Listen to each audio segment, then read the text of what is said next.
রবিবার থেকে গোয়ালপাড়ায় শুরু হচ্ছে প্রশাসনের উচ্ছেদ অভিযান। মুখ্যমন্ত্রীর ঘোষণার পর দহিকটা এলাকায় তীব্র আতঙ্ক। বাড়িঘর ফেলে অন্যত্র চলে যাচ্ছেন গ্রামবাসীরা। গোয়ালপাড়া থেকে রইল আমাদের প্রতিনিধি রশিদুল হোসেনের এক প্রতিবেদন।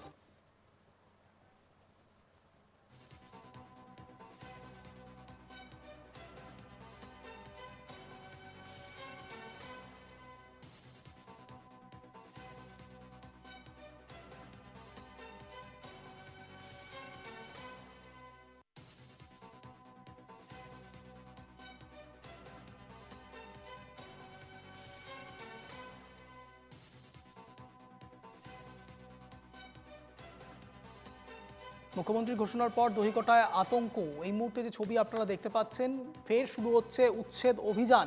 রবিবার থেকে গোয়ালপাড়ায় উচ্ছেদ অভিযান শুরু হবে, এমনটাই ভিডিও বার্তা দিয়েছেন অসমের মুখ্যমন্ত্রী হিমন্ত বিশ্ব শর্মা। ফেসবুক লাইভে ঘোষণা মুখ্যমন্ত্রীর।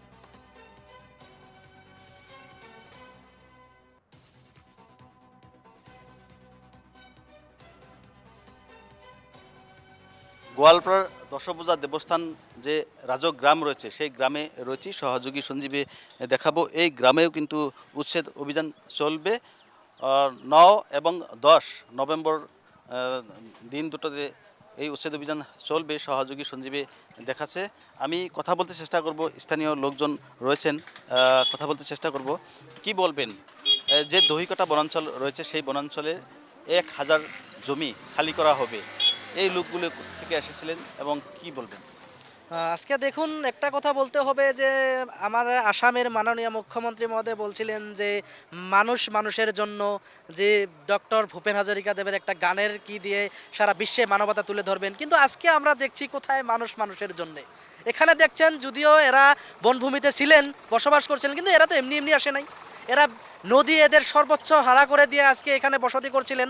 হয়তো বন বিভাগের কি ভূমিতে আসিলেন, কিন্তু এদের উচ্ছেদ করুক, আমরা তাতে বারণ করি না। কিন্তু কথাটা হচ্ছে কি, এরকম এদের কোনো মানবতা কি করে নাই, এদের কোনো খাওয়া দাওয়ার ব্যবস্থা কোথায় যাবে, কি যেটা সংস্থাপন বলি আমরা, পুনঃসংস্থাপনের কোনো ব্যবস্থা নাই। এখানে দেখেন মানুষ কোথায় কোথায় কি করছে কি করে নাই কিছু দেখছেন। আপনার পরিবেশটা দেখছেন, একটা মর্মান্তিক পরিবেশে বিরাজ করছেন। খুব দুঃখজনক একটা পরিবেশ। আমি আসাম সরকারের মাননীয় মুখ্যমন্ত্রীকে অনুরোধ করছি যে আপনারা উচ্ছেদ করেন, তাতে আমরা সমর্থন করি। বনাঞ্চলের ভূমি খালি হওয়া লাগে, এটা আমরা চাই, কিন্তু তার অর্থটা এটা না যে মানবতা মানুষের একদম ধূলিসাৎ করে দিবেন। লোক কোথা থেকে এসেছিল এবং কোথায় যাবে? না, এগুলো লোক তো জেনুইন লোক। এরা কি ছিল, একটা সময় চরে ছিলেন। গোয়ালপাড়া ডিস্ট্রিক্টে যেগুলো চর আছে, এই চরগুলোতে ছিলেন। কিন্তু চরগুলো কি হচ্ছে, একটা সময় নদীর যে কালরূপ, সেই কালরূপে এরা নিজের বাসস্থান হারিয়েছেন। আজকে হারানির ফলে আজকে এরা এখানে এসেছিল। আচ্ছা, আমরা কোথায় যাব? আমরা সর্বহারা হয়ে গেছি নদী ভাঙ্গে। আজকে আমরা বিপদে পড়ে এই জায়গায় আমরা স্থান নিছিলাম। আজ 30 বছর যাবৎ হইল। আমরা যখন স্থান নিছি, আমরা যখন বাড়ি বাসা করছি, কেউ নিষেধ দেয় নাই।